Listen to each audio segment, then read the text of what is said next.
With all the tools and technology we have access to, it's so easy to fall into the trap of mostly being transactional. But leadership is at its best when it elevates above the transaction and builds the broader relationship. In this episode, Jonathan Raymond returns to show us how to make that shift. This is Coaching for Leaders, episode 702. Produced by Innovate Learning. Maximizing human potential. Greetings to you from Orange County, California. This is Coaching for Leaders, and I'm your host, Dave Stachowiak. Leaders aren't born, they're made. And this weekly show helps you discover leadership wisdom through insightful conversations. One conversation that I've been having for many years now is one with Jonathan Raymond. Many of you have heard his voice on the podcast many times over the years and his wonderful work with the Accountability Dial. Today, a bit of a reflection on 10 years of the Accountability Dial and, more importantly, what's next for us in how we lead, how we think about leadership, but probably more so than even how we think about it, how we feel about it, and what it means for the heart that so many of us bring to how we lead. I'm so glad to welcome back to the show Jonathan Raymond. He's the founder of Refound and Ren AI. He helps leaders make work a better place, one conversation at a time. He's the author of the book Good Authority, How to Become the Leader Your Team is Waiting For, and hosts the podcast of the same name. He's also the creator of the Accountability Dial, used by so many in our community to support healthy accountability in their organizations. Jonathan, it is always a pleasure to have you on. Welcome back. Hey, Dave. Great to be back on the show.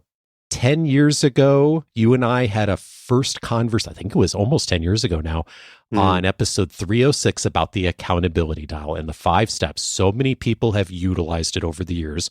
And you said in that conversation, accountability doesn't work unless there's a context of personal caring. And I think that might have seemed a little edgy 10 years ago. But today, things have really shifted in a good way, haven't they?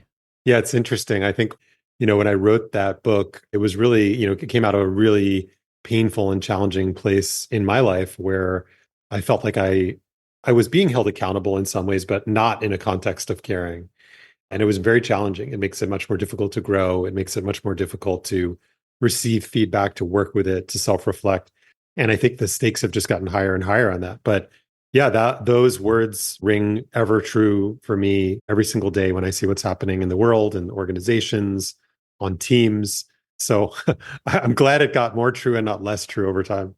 Yeah, indeed. And you've pointed this out to me for many years that if we go back, 20, 30 years ago, we worked by and large in many organizations, very much a command and control kind of a structure and a hierarchy and a way of doing work on a daily basis and giving feedback or giving orders, as the case may have been. And that there's been a pendulum shift over the years to much more of the care and honoring people and thinking about the human side of leadership. And I know one of the things you've said to me before is sometimes like we've shifted a little too far on that. We've gone too far. And I'm not sure I'm capturing the way you've said it exactly, but that there's a place to find the middle, the both and. How do we really find the place of accountability at the same time, have the personal caring that so many of us want and need? Yeah. Yeah. And I think that's if we reflect in our own lives, the situations where we actually changed, right? Where somebody told us something or reflected something back to us or created the conditions where they held up a mirror in some form, right? Whether that's at work or in a relationship or financially or some health goal. Those conversations, when they're really helpful, they are characterized by common features, meaning they have consequences to not changing, right? They have boundaries. They say, hey, if you don't change this behavior, if you don't engage differently in this situation, you're going to keep getting this result or this worse result or this bad outcome. And you don't want that, do you? And, a good leader, a good manager, a good counselor, a good therapist, a good parent is going to do that in a way that is humane, that is compassionate, without losing that essential component, which is the boundaries and the consequences. That's how we change as human beings. It's say there's something that we desperately want and we're motivated because we really want it and we don't have it. And there's a gap between where we are and where we want to be, or there's a pain that we want to avoid, right? We're very simple creatures, right? You could spend 10 days in silent meditation and come away with that primary insight, right? Yeah. Which is we're very simple creatures. That's essentially what the Buddha said, right? Craving and aversion, right?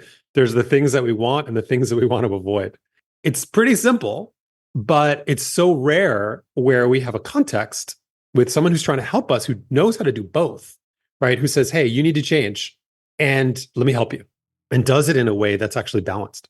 When you see people and work with people who have found a bit of that balance, what is it that they're doing that really does make a difference?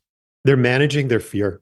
The primary obstacle to holding people accountable in the way we're describing is fear, not the fear of the person you're trying to hold accountable, your fear, your anxiety. And it takes a couple of very specific forms. There's the obvious one, which is, well, I want to be liked. Who doesn't want to be liked, right? So we have a fear of people misinterpreting what we're saying or getting defensive, those kinds of things. There's a fear of losing our identity, right? If we're somebody who is well accomplished or we have a technical expertise and we're really good at a certain thing, we get a lot of value in doing that thing and being able to do that thing. Well, if the people around us change and get better, well, they might encroach upon our territory a little bit. That could be a little bit scary. Right? So good leaders want that, right? People always say, well, I want to be surrounded by people that are smarter than me. But a lot of people say that, but they don't actually want that. And when it happens, they fight and kick and scream and resist and manage around people and make it so that it doesn't actually manifest. But in the end, those obstacles are really all about fear. It's all about anxiety. It's all about, we don't want the feeling of being misunderstood or not liked, or somebody's going to say to somebody else, oh, Dave treated me this way, or Jonathan treated me this way, and we won't be able to defend ourselves. And this is the price of leadership that most people are not willing to pay, is you are going to be in a place of knowledge about a person, about their performance, about their behavior, about some context. And you're going to make a decision about a consequence or a boundary, and there's going to be a change, and you're not going to be able to defend yourself because, especially if you work in a state like California, God bless us here in California, but it does make it challenging as an employer sometimes, but other states are not that far off. There's much you can't say about about how you make those decisions. You have to be very careful. So if you hold people accountable as a manager or as an organization or as a leader at any level, you're going to find yourself in a position where you're defenseless, right? Your reputation is going to take some hits and you've got to be able to stomach that. That's really hard for most people, right? Unless you're a real narcissist and you just, it doesn't impact you, which is, very rare. That's an uncomfortable place to be. So to me, the thing that really brings this whole conversation together is about our own fear, which is why the accountability dial and the steps are the way they are. It's not just to have those conversations one step at a time so that they're gradual. It's so that we use those conversations to reflect on ourselves as leaders. So we learn about ourselves and our own barriers and our own fears and our own anxieties through the process of having relationship and being in relationship with others and trying to strike that balance. Is it as simple as I'm going to make the decision to start, or is there more to it than that? There's a few more pieces, and some of this is a very modern pattern that we're stuck in, especially on a remote team, but it's really everywhere, is that technology is working against us in a very specific way. We don't have time to think about things from a more meta perspective in the way work is typically organized. Now, if you own your own business or you're an executive with a certain domain and certain freedom, maybe you can create conditions that are different. But for most people who work in a company of any size, you're in a context of wall-to-wall meetings, oftentimes triple booked. There's very little respect or value placed on open time on the calendar. There's lip service paid to it, but there's very little actual open space. I use this data point. Korn Ferry, which probably everybody knows, sort of classic old school consulting firm, and they do leadership 360s. One of my client went through their whole process some years ago and said, "Hey, you should be spending 3 out of 5 days in the week thinking strategically." And we had a good laugh about that, right? And it's like, who does that anymore? I mean, I get it, I understand. Yeah. But if you translate that down to a manager, right? If you're an entry level or a mid-level manager, how much time should you be spending thinking strategically, including thinking about developing people? Can you spend a half a day doing that? 3 hours? It doesn't seem like a lot, but that seems like a really impossible goal unless you start a little bit.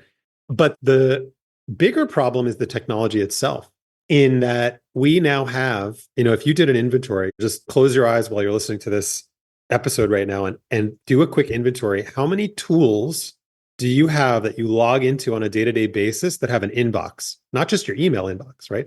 You probably have like more than 10. You might even have more than 20 different places where you are exposed to a level of detail, a level of information that you've never been exposed to before. It's really not helpful to the task that we're trying to capture here or to tackle, because basically what it is a recipe for micromanagement, right? It's all of this detail about all the information that's flowing and all of these different, how do you even extract yourself a little bit from that to say, hey, wait a second, I need to give some feedback to this person. How do I feel about that, right? Like, what is my sense of this situation? When your brain, with the graces of technology and all of these tools, which are wonderful in many ways, splitting up our neurobiological process into these little micro fragmented moments where we go through our day, checking all these tools, going through these various inboxes. So we're so transactional, right? The world has become so transactional, the world of work. And what we're talking about, the domain of feedback, is relational. It's a totally different operating mode than the transactional mode that we spend our lives in, especially at work. So as you said, it's not that simple. One thing, yes, I have to overcome my fear and my anxiety, but I actually have to get into that mode in the first place.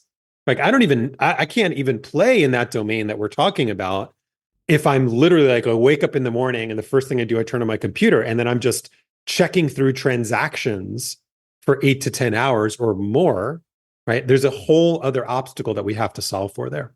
I had a conversation just yesterday with one of our Academy members, and she was telling me and a few of our other members that she's found that what works for her is isolating and getting into a place where she can do deep work and really focus for an hour or two, and both on the work itself, but also on the thinking parts of like the job. And she came to us because she said, I'm feeling really guilty that I'm not available to everyone during that time. And the rest of us were like, no, like, this is great. Yes. This is exactly what more of us should be doing. Like, yay for you.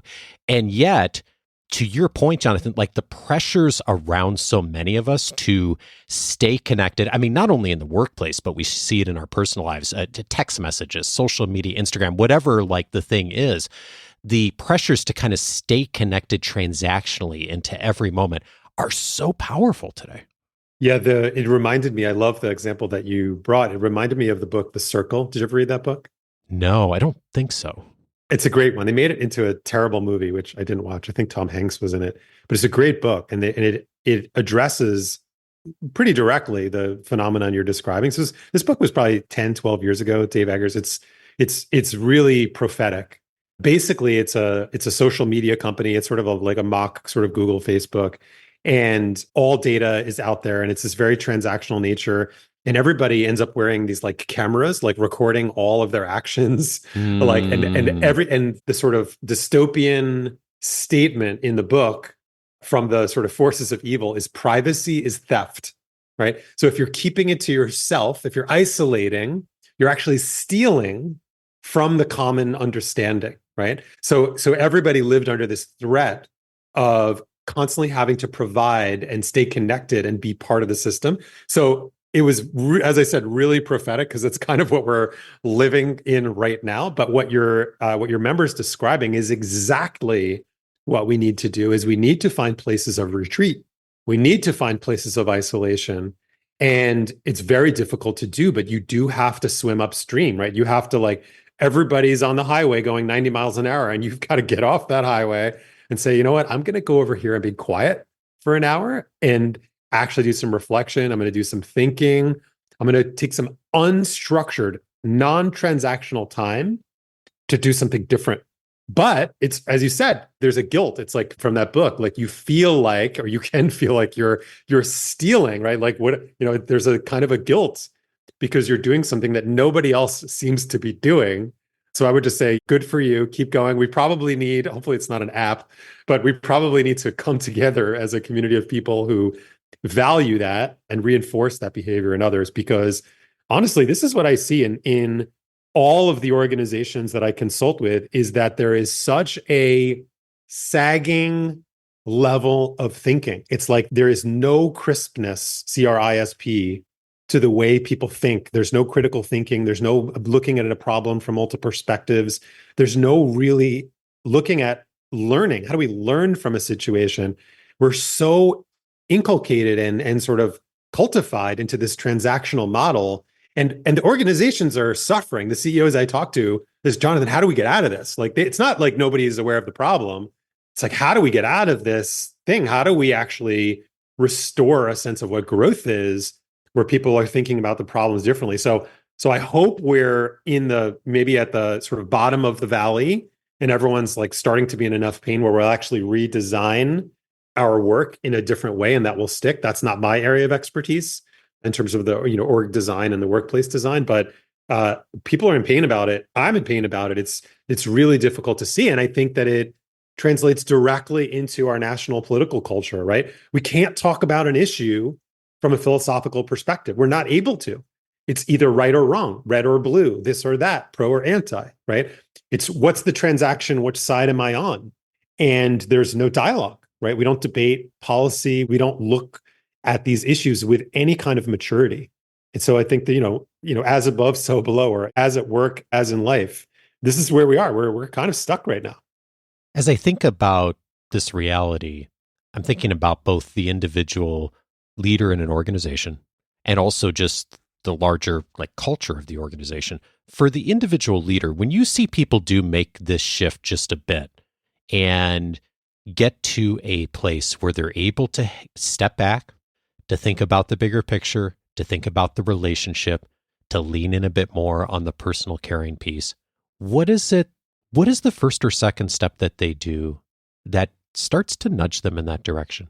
I would say there's a two-part process. Obviously, I'm a fan of the accountability dial for part one, but people need nudges from the outside. We need somebody from outside of ourselves. If it's something important, right, some behavior that we actually want to change, we need at least one person, and ideally more than one, to reflect back to us a mention, an invitation. Hey, here's what I'm seeing, those kinds of things. But that's the piece that comes from the outside. But what I see as really the fundamental step that people make when they're actually changing, it's really embraced by this idea of not letting the perfect get in the way of the good. What a lot of people do who don't change is they set it up as a binary. Well, I'll either be great at this or I'm not going to try, right? Well, I'll never be X, so what's the point? And, I had just had this happen with a colleague of mine, somebody senior in our organization over at Ren, and he was stuck in that sort of binary. And, I was doing my part as best as I could using the accountability dial and saying, hey, I think you're not looking at this the right way. But he did the hard work, which was to be a little bit introspective and say, hey, you know what? I'm letting the perfect get in the way of the good. I don't have to be all the way to this thing that I'm not so sure is possible or feasible. I can be incrementally there. And so the awareness that he had, and I think this happens for most, if not all people, is when we're confronted with the prospect of change, we hamstring ourselves by making the journey too big. We say, oh my God, wow, I have to be that? I'll never get there, right? Well, I'm not going to try.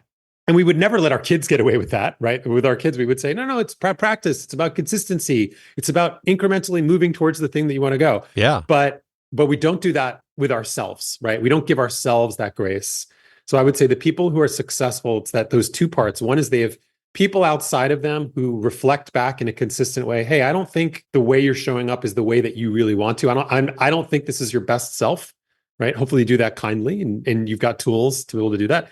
That's part one. And then the other part is to not approach it in that binary way and say, okay, I'm going to go one step at a time. And there's some amazing tools that are available now to move incrementally towards our own personal growth.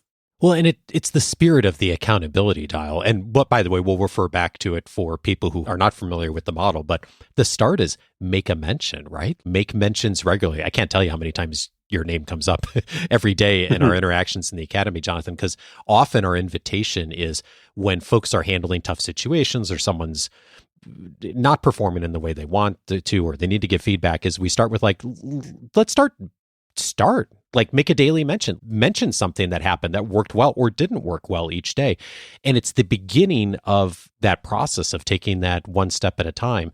And it's so interesting to me.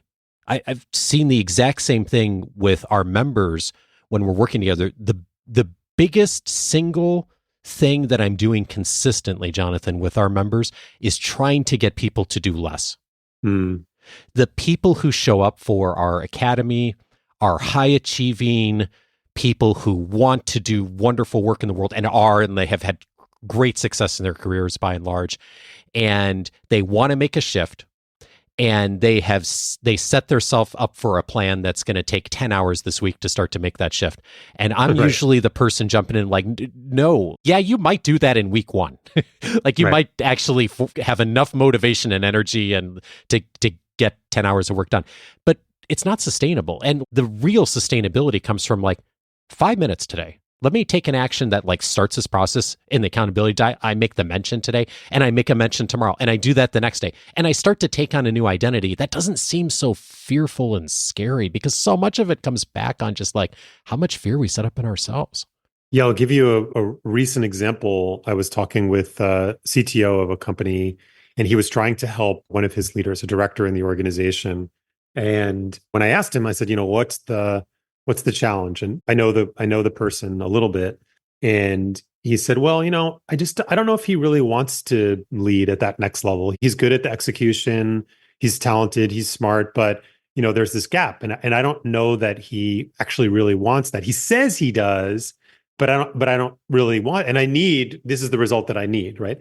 And the way the executive had set it up in his mind was, well, I'm going to hold him accountable for delivering on this result or not. And I said, well, no. You got to make it smaller. It's exactly to your point. It's not about whether or not he's going to hit the result or not. That's actually out of your control. But what's within your control and what you can give him feedback about is he showing up in small ways that demonstrates what he says is real, that he wants to lead at that next level. That's what you hold him accountable for. The result will be or won't be based on his performance. But what you can help him with, the human thing that you can do, the honest thing you can do, the kind thing you can do, the relational thing that you can do, is to step out of the transaction and say, hey, here's how I can help. You say that you want to lead at that next level. I trust you. I believe you. I'm a little bit, some days I feel like you do, some days I feel like you don't. I'm not sure. But I'm going to hold you accountable for that. So that's what I'm looking for in meetings. Does this person take on the leadership role in these ways? Are they listening in the ways that we expect of our leaders? I'm going to give you feedback based on the qualities of leadership, not the transactional outcomes. And that's how you make it smaller. And that's a lot of the flaw that I think people sometimes use the accountability dial is they try to use the accountability dial, but they're still focused on the outcome instead of on the behavior. And that's the thing that moves people is you focus on the behavior, you make it about them. So then they feel seen. And that's what unlocks human motivation. I've heard you say recently that this moment we are going through with AI and technology, that it may be the end of the dominance of the mind and the beginning of the dominance of the heart. And I'm thinking about that in the context of what you just said of, let's take the accountability dial as an example of helping hold someone more accountable. Like the mind part of that is knowing the dial, right? Knowing the 5 steps, knowing what's the starting point. The heart part of it is the willingness to do it, the care that shows up, the behavior change piece of it, the willingness to support someone else and to see that as so critical in how we lead. And I think of like both are really important, but the one that I end up having so many more conversations with the people I'm working with is the heart piece, the behavior change, the how do I get there like emotionally and in my own mind to actually do the steps that are the ones I want to take. Yeah, I love you brought in AI to the conversation because this is where my mind went.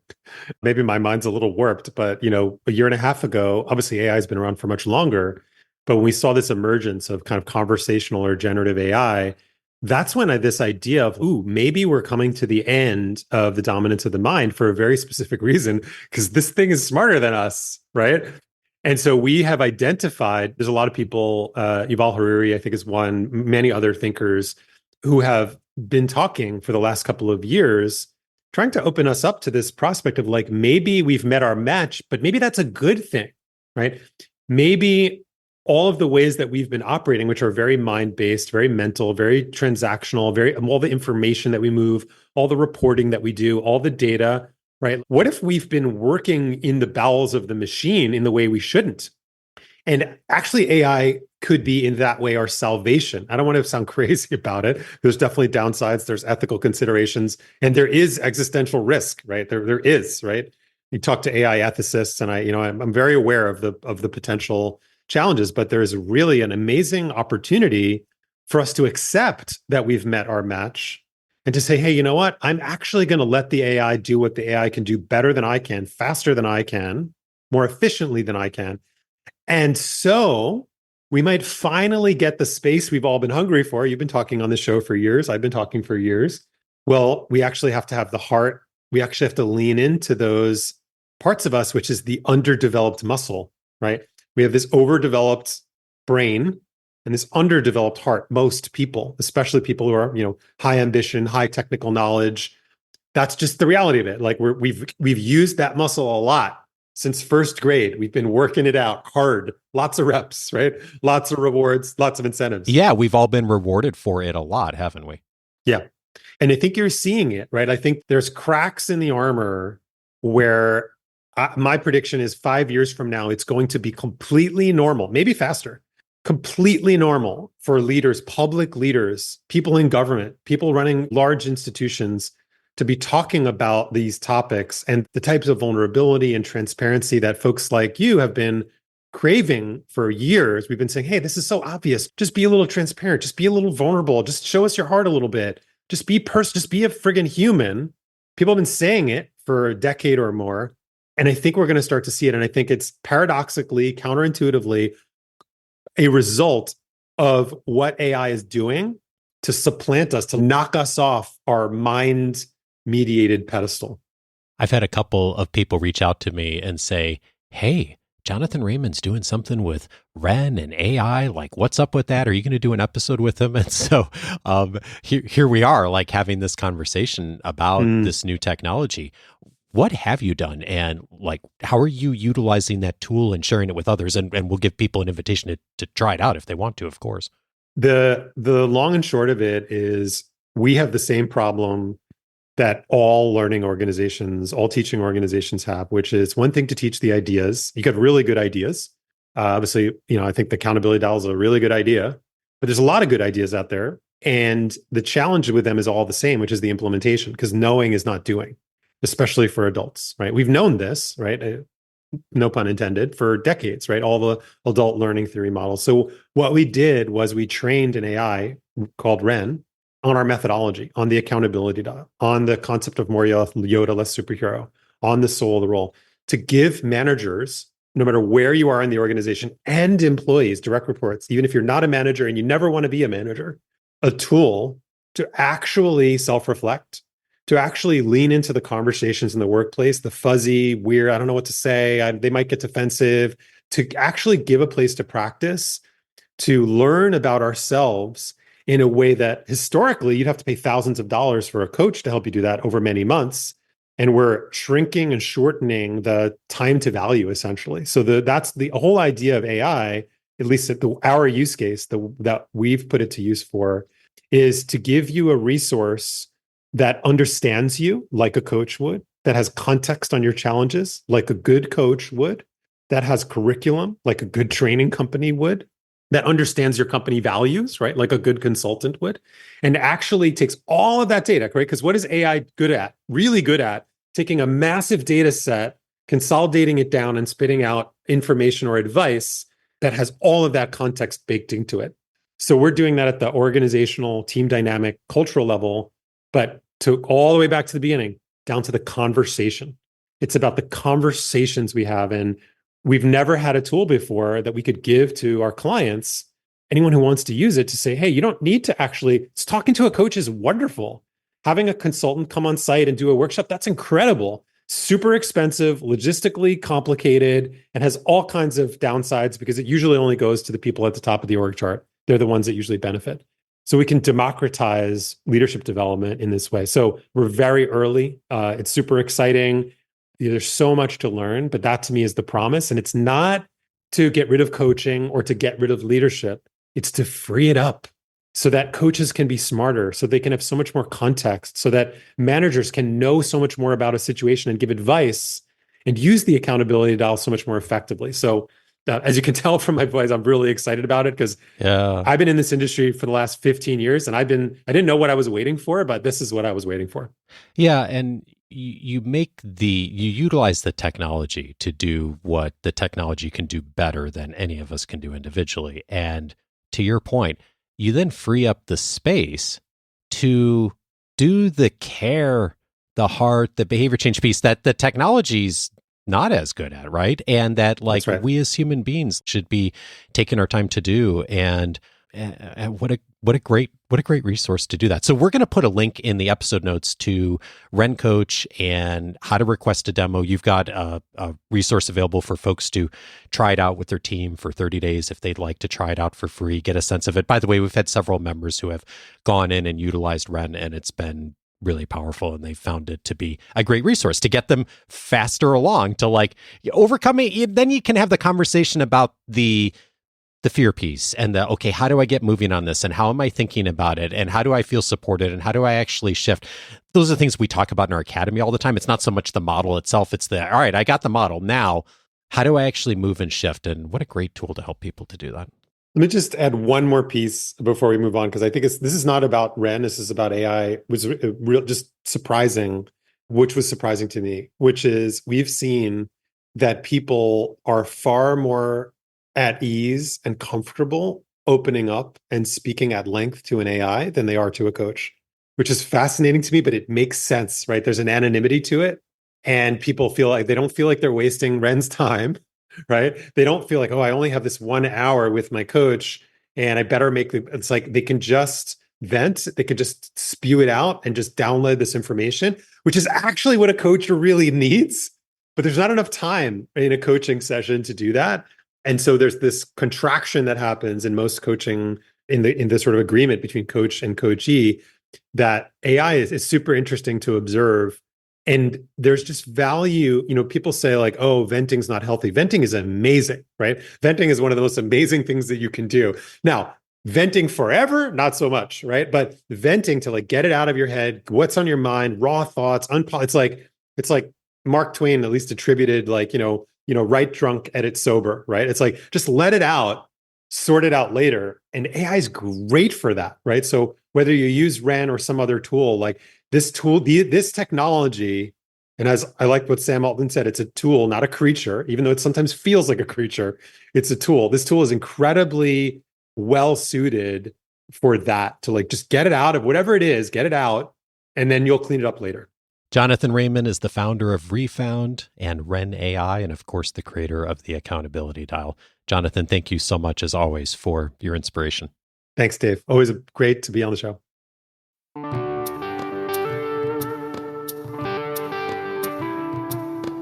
If this conversation was helpful to you, 3 related episodes I'd recommend. The first one is episode 306, 5 Steps to Hold People Accountable. Jonathan joined me for that conversation to walk through the steps of the accountability dial, such a useful framework on how to do better at accountability. Yes, caring personally about people, but also being able to bring accountability into conversations. How to do that, especially that first step, the mention, we talk in detail in episode 306, a great complement to this conversation.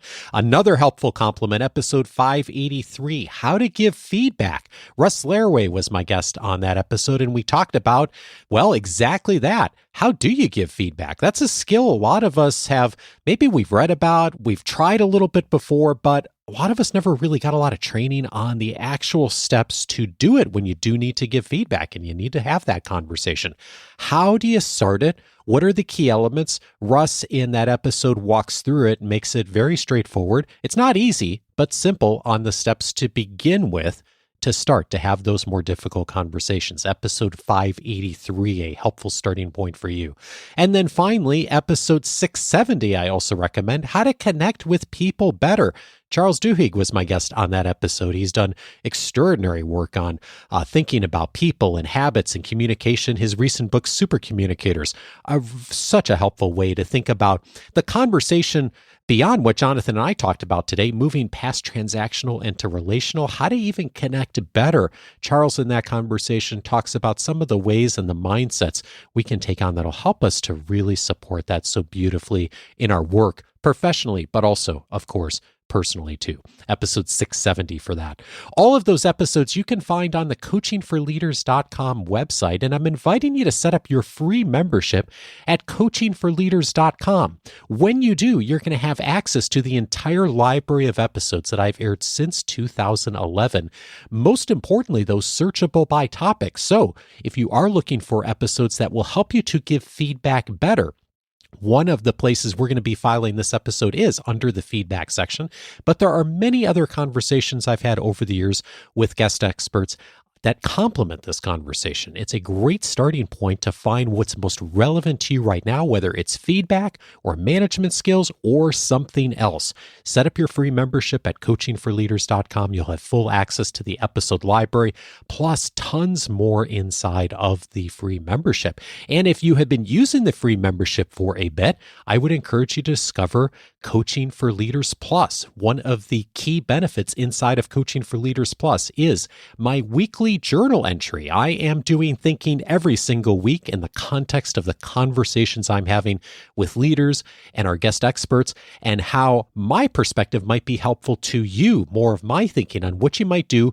to take the next step in moving forward. And just today, I received an email from a listener who said, the feedback sandwich is something I learned for years and did lots of training programs, and a lot of us have learned it over the years. It's this model of you say something nice about someone, and then you tell them the constructive thing that you really needed to say, and then you kind of finish it off with something nice, and that's why it's called the feedback sandwich. There's other names for it too, which aren't so professional. It is not a good model. Do not use that model. Instead, it's so helpful to have a much more just direct and human conversation rather than trying to just put something negative in between two positive things. As the person who emailed me mentioned, I know I'm not supposed to do the feedback sandwich. I learned not to a while back, but I don't know what to replace it with. That was the topic of one of my recent journal entries. I talked about the mistake I made in the feedback sandwich and what I found worked so much better to replace it with, a simple principle and the focus of one of my recent journal entries. If you'd like to get access to my thinking each week in your inbox, go over to coachingforleaders.plus. You'll find all the details there about the journal, plus so many more of the benefits inside of Coaching for Leaders Plus. Coaching for Leaders is edited by Andrew Kroger. Production support is provided by Sierra Priest. Next Monday, I'm glad to welcome Maha Abu Elaine to the show. She is going to be showing us how your reputation is your currency. Join me for that conversation with Maha, and I'll see you back.